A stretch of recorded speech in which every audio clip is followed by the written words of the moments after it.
History versus magic. Experience versus revenge. On the 28th of May 2022 in Paris, it wasn't just the Champions League final being played. Two of the biggest teams in the world were going toe-to-toe again. It's got three to pick out. It's the spectacular! Liverpool, on the verge of history. That 2021-22 season was special for the Reds.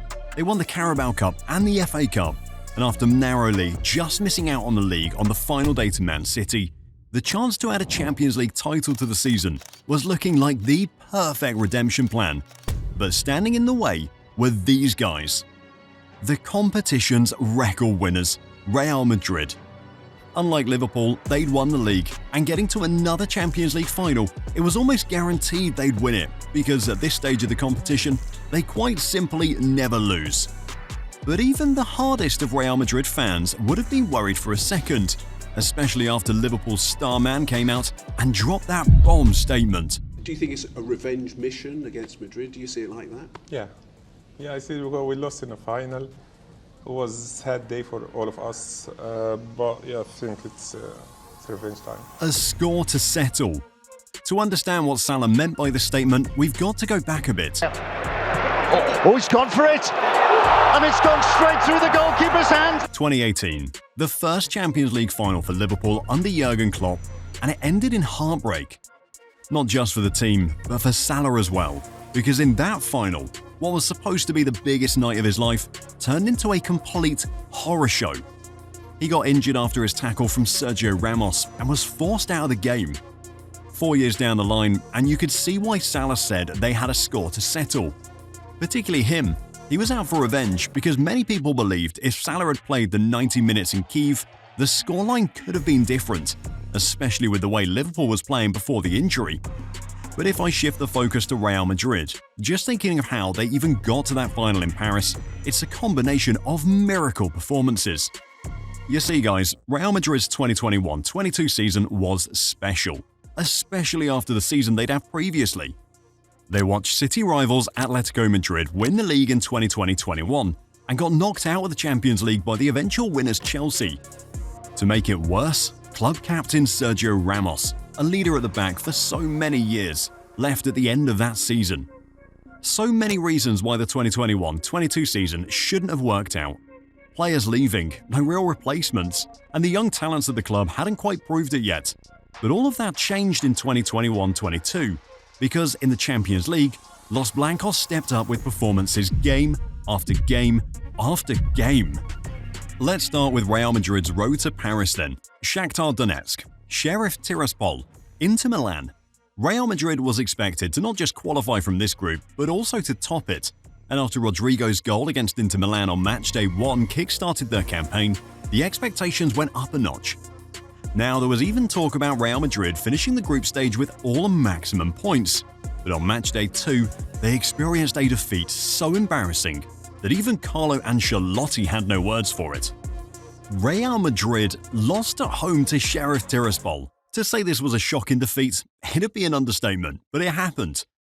In typical Madrid fashion though, they bounced back incredibly. They won the next 4 group games on the spin to qualify for the round of 16, and finished top of the group. Over to Liverpool now, and unlike Real Madrid, they had it hard because they were in the group of death. Atletico Madrid, Porto, AC Milan. 2 teams that had won the competition since the turn of the 20th century, and an Atletico Madrid team that were runners-up in 2014 and 2016. You get the idea, this group was hard. At least that's what it was supposed to be, but Liverpool? They made it look easy. I mean, look at that. 6 games played, 6 games won, 18 points out of 18. They beat each team home and away, topped the group, qualified for the round of 16, and the team they built in the process was scary for many reasons. Players like Mohamed Salah and Sadio Mane were playing exceptional football, but the biggest difference had to be the new squad depth they had in different positions. The midfield that had already had players like Fabinho, Jordan Henderson, and Naby Keita then added Thiago Alcantara, who pretty easily cut out like this. Thiago! And you could see why they'd become scary. Liverpool at that point could put out a B team and almost replicate the same levels of intensity they'd been showing. Both teams made it out of the group stage and topped their groups, so they'd have been expecting relatively easier matches against teams that finished second in the group stage. Now, I say expecting because what Real Madrid got was the complete opposite. Real Madrid. Real Madrid, so Paris Saint-Germain, Real Madrid. Damn, this felt like a setup. Real Madrid's reward for topping the group stage? A Champions League round of 16 clash against this new-look PSG team. The same PSG team that had just gotten Lionel Messi and the former Real Madrid captain Sergio Ramos, both on free deals. On Real Madrid's part, they had reasons to be positive. PSG had a front three of Messi, Neymar and Mbappe. Well, they had an unexpected duo who were performing magic of their own. Karim Benzema and Vinicius Jr. Between them, the duo had 11 goal contributions in the 6 group stage games that season, but none of them could prevent what happened in the first leg at the Parc des Princes.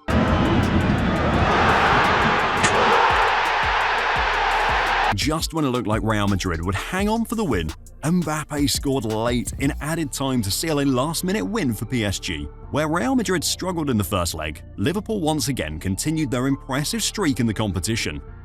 They beat Inter Milan 2-0 at the San Siro, and despite losing at home 1-0 at Anfield, with the score at 2-1 on aggregate, they progressed to the quarter-finals.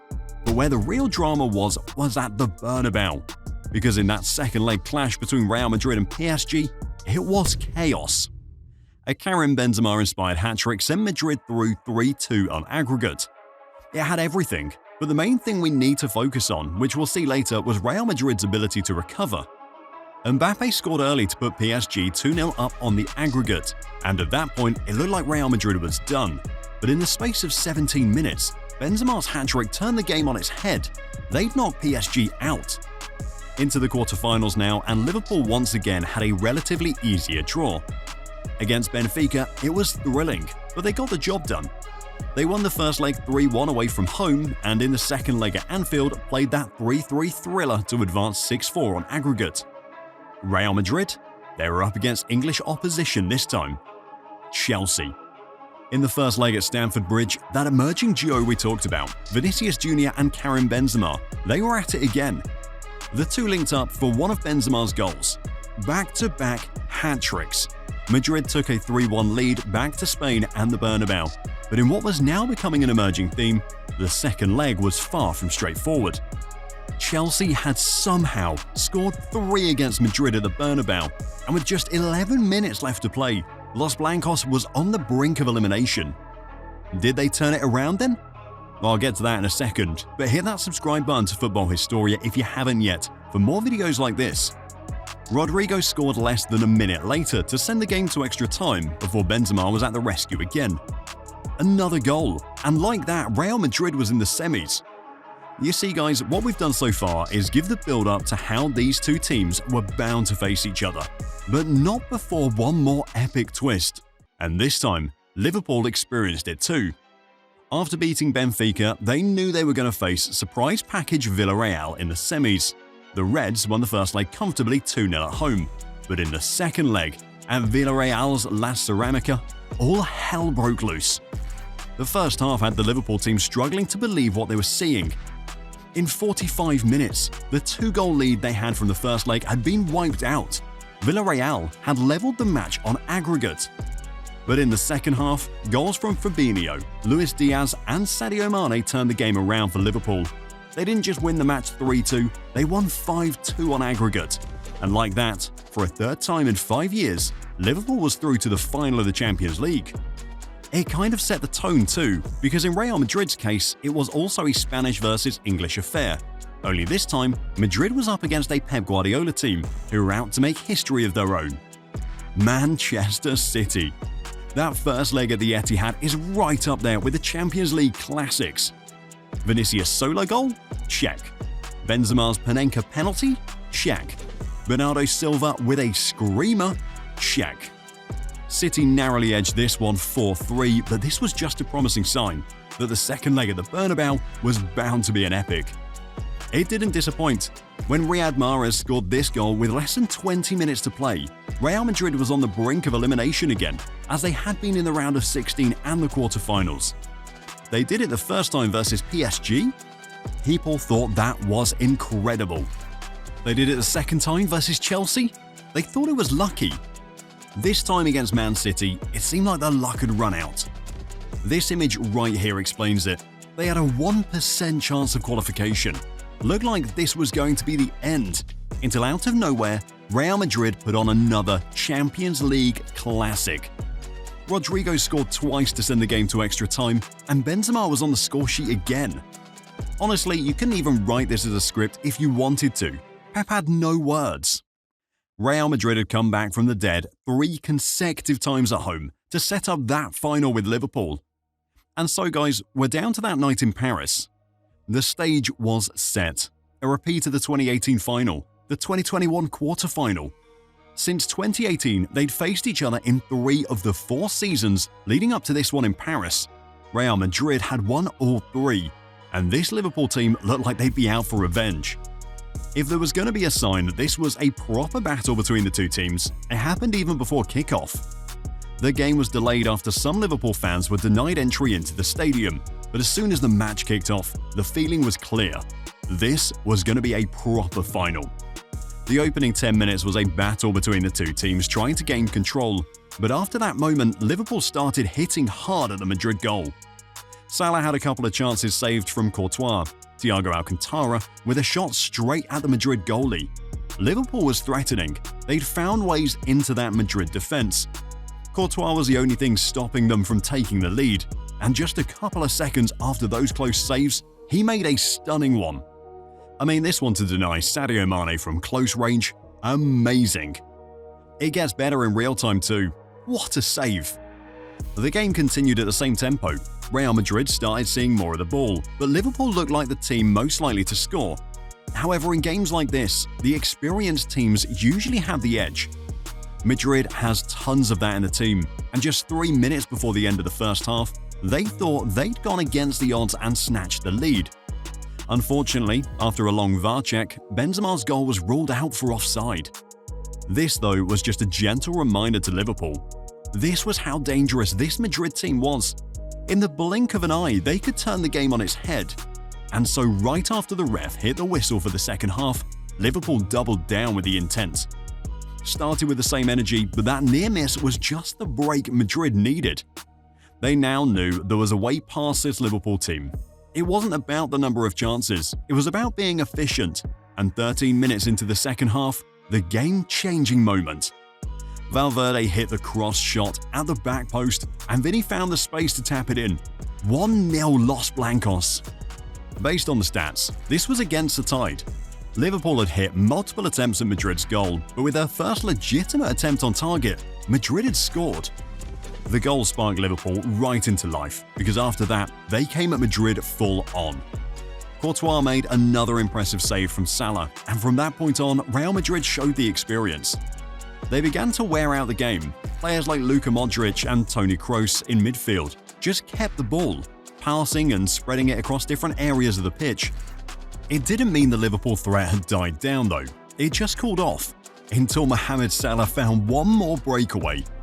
The control, the shimmy to beat Ferland Mendy, he'd done everything except score, because in that moment, Courtois had produced another great save. That was as close as Liverpool would get. A few minutes later, the ref had seen enough. Full time, Apollo 14. Real Madrid hadn't just won a 14th Champions League final, they'd beaten Liverpool in 2 finals in the space of 4 years, and it still went beyond that. The group stages might have been straightforward, but in the round of 16, that Madrid team showed just how strong they were. They beat the champions of France, that star-studded PSG attack, beat the defending Champions League winners Chelsea in the quarterfinals, beat the runners-up from the previous season and the champions of England Man City in the semis, and in the final, they gave Liverpool just their second defeat in the Champions League that season. For Liverpool, damn, this was tough. For context, the 9-month season fell apart for the Reds in 2 weeks. They lost out on the league to Man City on the final day, despite losing just 1 league game all season, and lost the final of the Champions League to Madrid, just 4 losses in all competitions, and 2 of them happened to be the ones that hurt them most. Now though, in 2024-25, this Liverpool team is on a mission to right the wrongs of 2022. top of the Premier League, finished first in the new Champions League format? Is Liverpool really that good now? Click the next video to find out.